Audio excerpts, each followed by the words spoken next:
What's up, everybody? This is Yonv, the creator of FANGS, and this is inside the episode for episode 2. Hope you all enjoyed it. So here we open up with Snoop and Miguel having breakfast, and just out of nowhere, Snoop is talking about murder. Now, what we don't know is if he's talking about it because it's something that he's done, or if he's just trolling Miguel just to mess with him. Whatever the case, we have a situation where you have one individual who is kind of being mean, and the other one who's made to feel extremely uncomfortable, and rightfully so. And we move forward in the conversation, and to be honest, it gets to the end where Snoop basically asks Miguel if he's gonna eat the rest of his breakfast after he leaves the table. And knowing Snoop, from my personal opinion, I think he did it just to get his food. But that's up for speculation. Now, the tables kind of turn in the second scene because Miguel comes into Snoop's room as Snoop is putting money into a shoebox, and he basically is asking Snoop if he could vacate the premises, leave the house, while he and his friends and his girlfriend have lunch together. Now, he doesn't lead with that.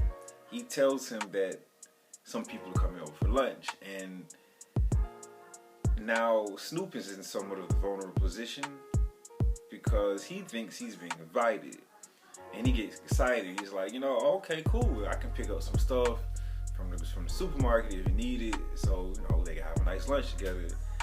But little does he know, Miguel's asking him if he can just leave the house. So, and Miguel is understandable because this guy just spoke to him about killing somebody, possibly. So I guess you can understand why he would do that. But at the same time, Snoop paid $600. I mean, not $600. He paid 6 months rent in advance, so it's basically his house too.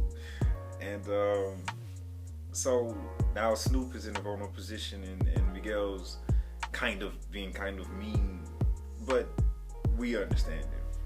And so here we in the next scene we have Georgia again, who she's like the person who loves dogs no matter what, no matter how big and mean they might be, but she'll walk up to them and pet them as if they were the smallest thing in the world with no fear at all.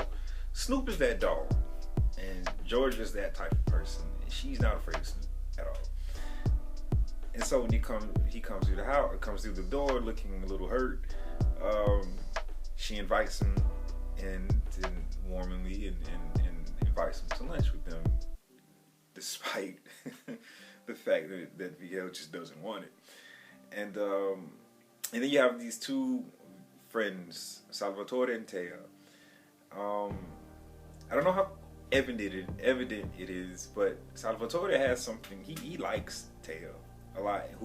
Salvatore is being portrayed by Andrea Joseph. It was actually his first time acting. He did a fantastic job. And Greta Arditi does Taya, who's a phenomenal dancer. And but from the beginning, Salvatore does not like Snoop because he makes it clear that he finds Taya attractive. So now we go to the lunch scene, and this is, for me, the intention was to inject a little bit of cultural difference. And it's not to say that it's 100% different, but Rome is the home of the Vatican, and Snoop comes from the southern part of the United States of America, where it's heavily religious in Christianity. And they're at this table together, and in Italy, food is taken very seriously. eating together is taken very seriously. Excuse me. And so, and it's also taken very seriously in the southern part of the United States. So seriously that religion is part of it. Not to say that Italian households don't pray before eating, but not all of them do. Whereas it's not often that you're going to walk into an African American Southerner's home and not pray before you eat. And it's going back to what I was saying in the previous episode, that despite Snoop's personality, he still carries some values with him, and he's at this table cussing everybody out in order to basically pray to God, and it initiates the most epic prayer over food I think anyone has ever heard.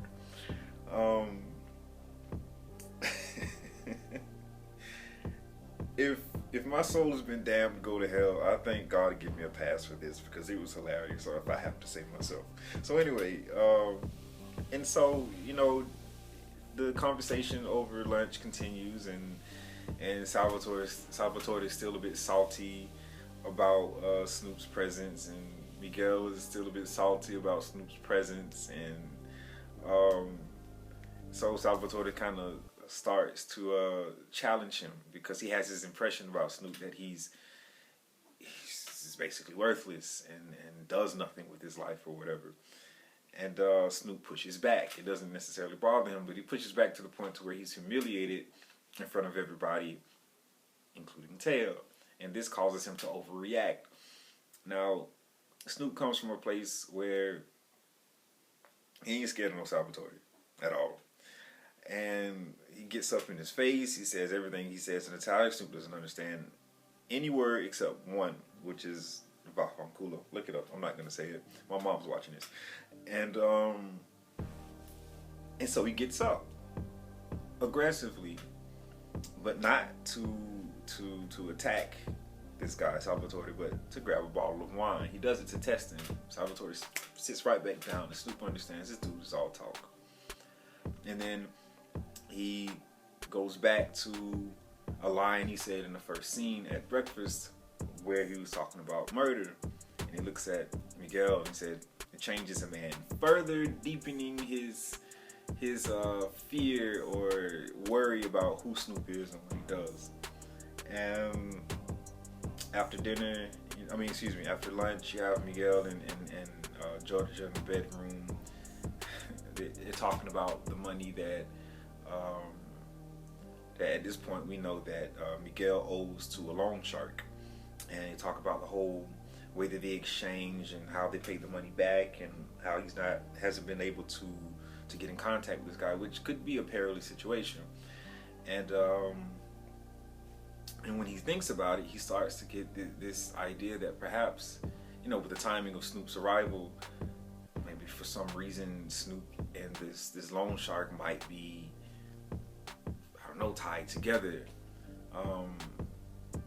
Georgia laughs it off, but then she starts to think, I mean, Snoop is kind of mysterious. He's kind of aggressive. We don't know what he does. And so she starts to think, well, maybe there's a possibility. And at this point, Snoop knocks at the door, and now they're afraid. They don't know if he's heard what they were talking about or whatever, but in this case, it probably wouldn't matter if they were speaking Italian. But he knocks on the door, Miguel opens the door, and we learn that Snoop just wants condoms. And why? Because Taya is at the house. And further twisting the knife into Salvatore's heart. And here we continue a running joke that is established at the lunch scene when Miguel brings the condom to Snoop, and it just happens to be smaller than what Snoop is used to. And he says a joke that started from lunch and is going to carry on throughout the series. And yeah, and that's how it ends, and I hope you enjoyed it. Thank you. How the fuck I'm supposed to do this? When you have your face in that pasta like that, play, you got no choice. It's Night, not. night, nigga. Put some headphones on. It's gonna be a long night, bro. It's just. What's the oldest